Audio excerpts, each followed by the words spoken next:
బాల్క సుమన్ మీద 2 కేసులు నమోదైనాయి. గెలు శ్రీనివాస్ యాదవ్ గారు బాల్క సుమన్ మళ్ళీ జైలుకు వెళ్లే పరిస్థితి ఉందనేటువంటిది సోషల్ మీడియా పెడతారు. టెర్రరిస్ట్ యాక్టివిటీకి మద్దతు తెలుపుతున్నారు. మిలిటెంట్ ఉద్యమాలు ఏంది, ప్రజా ఉద్యమం ఉండాలి, మిలిటెంట్ ఉద్యమం ఏంటనేటువంటి విమర్శ మంత్రి చెప్తా ఉన్నారు. ఇప్పుడు మిలిటెంట్ ఉద్యమాలు అంటే ప్రభుత్వాన్ని వ్యతిరేకించిన ప్రతిదాన్ని కూడా మిలిటెంట్ ఉద్యమం అంటారు. అట్లనే సిపిఎం వాళ్ళందరినీ లోపటే లేస్తారా? రేవంత్ రెడ్డి గారికి లోపటేసే దమ్ముంది వాళ్ళందరినీ. బాల్క సుమన్ మీద కేసులు పెట్టడం కొత్త కాదు. ఇవాళనే మొదలు కాలేదు, రేపు ఇవాళనే అంతం కాదు. మేము కేసులకేం భయపడడం. ఆనాడు తెలంగాణ ఉద్యమంలో కూడా విద్యార్థి ఉద్యమం కూడా అనేకమైన సమస్యల మీద కొట్టాయని అనుభవం మాకున్నది, బాల్క సుమన్ గారికి ఉన్నది. ప్రజల పక్షానే మాట్లాడాను కదా. సింగరేణిలో జరిగిన కుంభకోణాల గురించి కాంగ్రెస్ ప్రభుత్వం ఫస్ట్ దాని మీద సమాధానం చెప్పండి. మీరు 1000 కేసులు పెట్టుకోండి, బాల్క సుమన్ మీద భయపడేది లేదు. కానీ నిన్న మా మాజీ మంత్రి హరీష్ రావు గారు లేవనెత్తిన అంశం మీద సింగరేణిలో బొగ్గు కుంభకోణం సంబంధించిన దాని మీద సమాధానం చెప్పాలని చెప్పి వీళ్ళు మేము డిమాండ్ ఇస్తా ఉన్నాం. బాల్క సుమన్ మాటలను ఎట్లా చూస్తూ ఉన్నారు? ఇప్పుడు ఉద్యమంలో తనకున్న అనుభవాలను, గతంలో జరిగిన అనుభవాలు, తెలంగాణ రాష్ట్ర ఏర్పాటు కోసం జరిగిన పోరాటాలను దానికి సంబంధించి మాత్రం నిన్న సింగరేణి కార్మికులు వివరించిండు.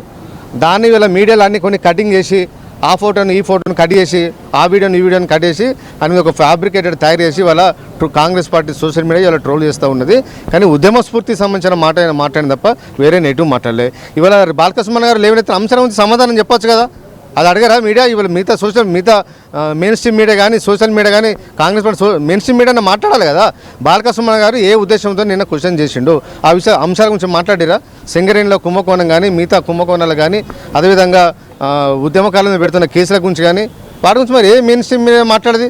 కాంట్రవర్సీ మాత్రమే తీసుకుంటుంది, ప్రజల పక్షాన్ని మెయిన్ స్ట్రీమ్ మాట్లాడేది, అది ప్రశ్నిస్తే తప్ప. గారు డైవర్షన్ అని చెప్తా ఉన్నారు. కానీ వాస్తవానికి ఖచ్చితంగా బాల్క సుమన్ మీద 2 పోలీస్ స్టేషన్లో కేసు నమోదైంది. నెక్స్ట్ ఆయన మళ్ళీ జైలుకు పంపే కార్యక్రమం జరుగుతుంది. కావాల్సి చూస్తున్నటువంటి పరిస్థితి ఏంటంటే డైవర్ట్ చేస్తారు.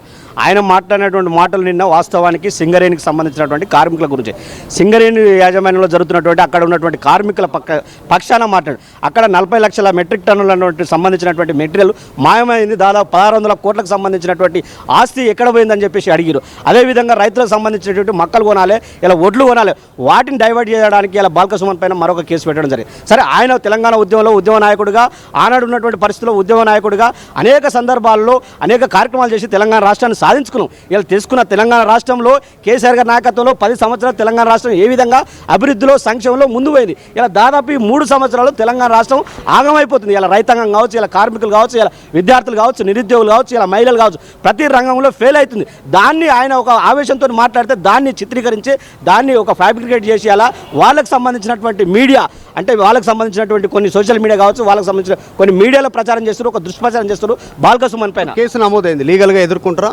ఒకవేళ కాదు అంటే జైలుకు పోవడానికి సిద్ధమా? 100% దేనికైనా చట్టం ఉంది కాబట్టి చట్టం ఏది చెప్తే దాన్ని గౌరవించేటువంటి బాధ్యత మొదటి నుంచి తెలంగాణ ఉద్యమకారులుగా మా కేసీఆర్ గారు నేర్పించారు.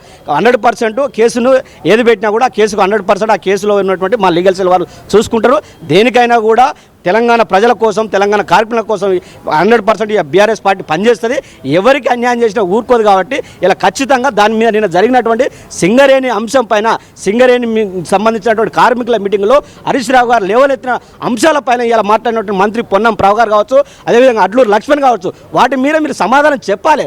చెప్పకుండా ఇలా బాల్క సుమన్ పైన కేసు పెట్టాలి. గతంలో ఇలా అదే పొన్నం ప్రభాకర్ గారు హెలికాప్టర్ని పేల్చేస్తున్నారు, ఆయన మీద ఇంకో కేసు పెట్టలేదు. అదే ఇలా ముఖ్యమంత్రి కొనసాగుతున్నటువంటి ఇలా రేవంత్ రెడ్డి ఆయన పిసిసి ప్రెసిడెంట్గా, మల్కాజ్గిరి ఎంపీగా ఆయన అదే ప్రగతి భవన్ను ఇలా ఏంది నక్సలైట్లు బాంబులు పెట్టి పేల్చాలన్నాడు. ఆయన మీద ఎందుకో కేసు కాలేదు. ఇవాళ స్థానికంగా ఉన్నటువంటి ఎవరు ఎమ్మెల్యే గారు అమృత్ రెడ్డి గారు, జడ్చల్ ఎమ్మెల్యే గారు అక్కడ ఉన్నటువంటి అరబిందో కంపెనీని కాలబెడతాని చెప్పి మాట్లాడారు. అంటే వాళ్ళ మీద ఎందుకో కేసులు కాలేదు. ఇవాళ తెలంగాణ ప్రజలు గోజపడుతూ తెలంగాణ కార్మికులు ఒక ప్రజా ఉద్యమం ఉండాలి. ఎందుకు ఇట్లాంటి మాటలు మాట్లాడుతున్నారు కిషోర్ గారు? తెలంగాణ ఉద్యమం జరిగిందే నీళ్లు, నిధులు, నియామకాల కోసం. ఆంధ్ర ప్రాంత ప్రజలు దోసుకుపోతున్నారు ఈ నీళ్లను, నిధులను, నియామకాలని చెప్పి తెలంగాణ ఉద్యమాన్ని కొనసాగించి ఎన్నో అవమానాలు, జైళ్ళ జీవితాలు. ప్రజా ఉద్యమం చేయొచ్చు కదా, ఎందుకు పేల్ చేస్తాం, కాల్ చేస్తాం అనేటువంటి స్టేట్మెంట్.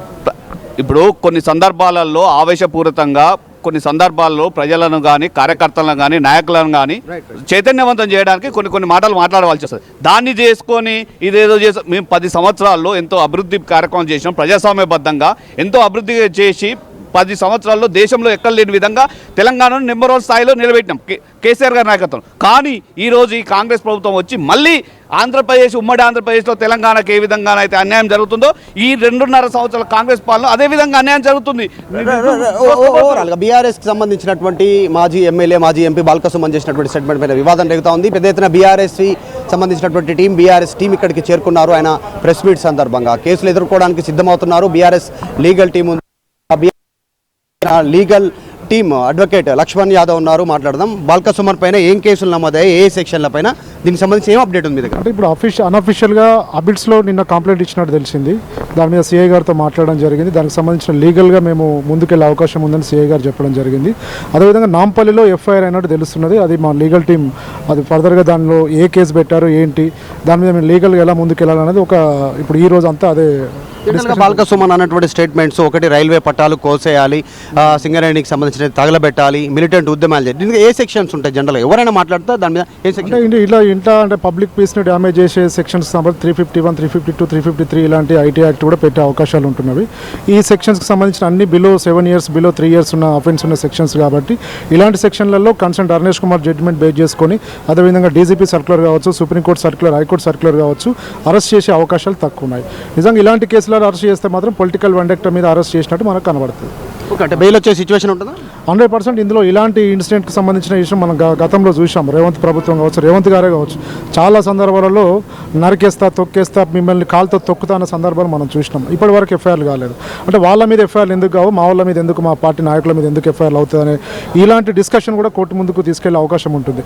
అదేవిధంగా రేవంత్ రెడ్డి గారి మీద మా ఉస్మాన్ యూనివర్సిటీకి సంబంధించిన దశరథ్ గారు కంప్లైంట్ ఇవ్వడం జరిగింది. కంప్లైంట్ ఇప్పటి వరకు ఎఫ్ఐఆర్ కాలేదు, కనీసం ఆన్లైన్ రిసిప్ట్ ఇచ్చారు, ఇప్పటికి ఎఫ్ఐఆర్ కాలేదు. అంటే సీఎం గారికి ఒక న్యాయము, కామన్ సిటిజన్స్కి ఒక న్యాయమా? ఇలాంటి ఎవిడెన్స్ కూడా మేము కోర్టు దృష్టికి తీసుకెళ్లే అవకాశం ఉంటుంది. ఇప్పుడు సుమన్ గారి మీద ఇలాంటి ఇన్సిడెంట్ మీద ఎఫ్ఐఆర్ పెడితే మాత్రం దీని మీద లీగల్ సెల్ సీరియస్గా డిఫెండ్ చేసే అవకాశం ఉంటుంది. ఇది ప్రస్తుతం 3 years నుంచి 7 years వరకు జైలు ఉండేటువంటి అవకాశం ఉంది. కాకపోతే బెయిల్ సెక్షన్స్ ఇవన్నీ కూడా బెయిలబుల్ అయ్యేటువంటి పరిస్థితి ఉందనేటువంటిది లీగల్ టీం ఉంది. లీగల్ టీం కూడా చేరుకుంది బీఆర్ఎస్ పార్టీ ఆఫీస్కి. సుమన్ చేసినటువంటి వ్యాఖ్యలకు సంబంధించినటువంటిది ఆల్రెడీ ఏ పోలీస్ స్టేషన్లో కేసు నమోదైంది, ఏ సెక్షన్ల పైన కేసు నమోదైంది, వాటి వివరాలు తెలుసుకుంటున్నారు. బెయిల్ అప్లై చేసేటువంటి అవకాశం ఉంది. ఫర్దర్గా దీనిపైన బీఆర్ఎస్ ఒక స్టెప్ తీసుకోబోతా ఉంది. హైకమాండ్ బాల్క సుమన్తో టచ్లోకి వచ్చింది. దానికి సంబంధించినటువంటి వివరాలు తెలుసుకునే ప్రయత్నం చేస్తూ ఉన్నారు. లీగల్ టీం కూడా యాక్టివ్ అయింది. Right Madhu, thanks for the latest update. మొత్తం మీద ఇటు బాల్క సుమన్ చేసిన కామెంట్స్, తన మాట్లాడిన మాటలని వక్రీకరించి ఒక ఫ్యాబ్రికేటెడ్ వీడియో చేశారు. ఆ వీడియోని చేసి రిలీజ్ చేసి నా పైన ఆరోపణలు చేస్తున్నారు కాంగ్రెస్ పార్టీకి సంబంధించిన కార్యకర్తలు అంటూ బాల్క సుమన్ చెప్పుకొచ్చారు. సో మొత్తం మీద కాంగ్రెస్ పార్టీ మరో పక్కన బాల్క సుమన్ చేసిన కామెంట్స్ని ఇటు మిలిటెంట్ లాగా బిహేవ్ చేయాలి అంటూ, అలాగే ప్రభుత్వ ఆస్తులను సింగరేణికి సంబంధించిన జిఎం ఆఫీస్ కానీ, సింగరేణి భవన్ కానీ ఇలాంటి ప్రభుత్వ ఆస్తులను తగలబెట్టాలి అంటూ రెచ్చగొట్టే మాటలు మాట్లాడారంటూ తనపైన 2 పోలీస్ స్టేషన్లలో కేసులు నమోదయ్యాయి. ప్రస్తుతానికి నాంపల్లిలో కూడా ఒక కేసు నమోదైంది. సో దీనిపైన ఆయన రియాక్ట్ అవుతూ ఒక ఫ్యాబ్రికేటెడ్ వీడియో అంటూ తాను చెప్తున్నాడు. కానీ నిన్న ఆయన మాట్లాడిన మాటలకు సంబంధించిన ఆ వీడియోని ఒక్కసారి చూసే ప్రయత్నం చేద్దాం. కాబట్టి నిన్న మా భీమారంలో నేషనల్ హైవే దిగ్బంధించారు మా వాళ్ళు. 5 రైతులు వచ్చిర్రు, 60-70 మంది మనోళ్ళు. నిన్న చెన్నూరులో కిష్టంపేట దగ్గర జాతీయ రహదారి మీద కూర్చున్నారు. 4-5 రైతులు, మళ్ళీ 100 మంది మనోళ్ళే. సో వస్తలేరు. మిలిటెంట్ యాక్టివిటీ చేయాలి. ముచ్చట్లు ఎప్పుడు కాదు, మీటింగ్లు పెట్టుడు కాదు, సోషల్ మీడియా ప్రెస్ మీట్లకి ఇవి కాదు, మిలిటెంట్ యాక్టివిటీ చేయాలి. పెట్టురి మందమారి డివిజన్లో ప్రోగ్రామ్ పెట్టురి, పోయి మొత్తం జీఎం గాని ఆఫీస్ కాల పెడదాం, పోతే 1 నెల రోజులు జైలుకు. కాబట్టి మిలిటెంట్ యాక్టివిటీ కూడా మీరు సీరియస్గా ప్లాన్ చేయాలి. అవసరమైనంత రోజు ఇక్కడ సింగరేణి భవన్ అని కాల పెట్టుర్రి, మొత్తం అంగడి చేసి పారేరు, ఏముంది? ఆ ఫీలింగ్ రావాలి, ఆ ఓనర్షిప్ రావాలి మన సంఘం మీద, మన నాయకత్వం మీద. కాబట్టి మిలిటెంట్ యాక్టివిటీ ప్లాన్ చేయరు. మన ఏరియాలో అన్ని రైల్వే లైన్లు ఉన్నాయి, కోసిపారేరు. రోజు ఓ ప్రోగ్రామ్ పెట్టి రైలు రోకాన్ని పెట్టి రైలు కోసిపారే. పైసలా? నువ్వు పని చేస్తే పైసలు అవే తండాలు తన్నుకుంటూ వస్తాయి. నువ్వు ఒకటి కాలబెట్టి ఎవడు ఇయ్యడో పైసలు చూడు. నిన్న మా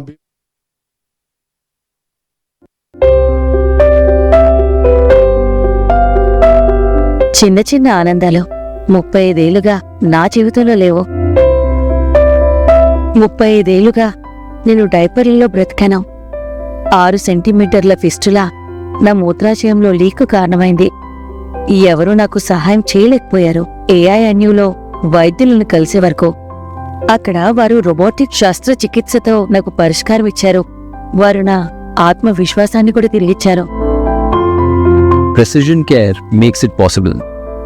The Center for Robotic Surgery at AINU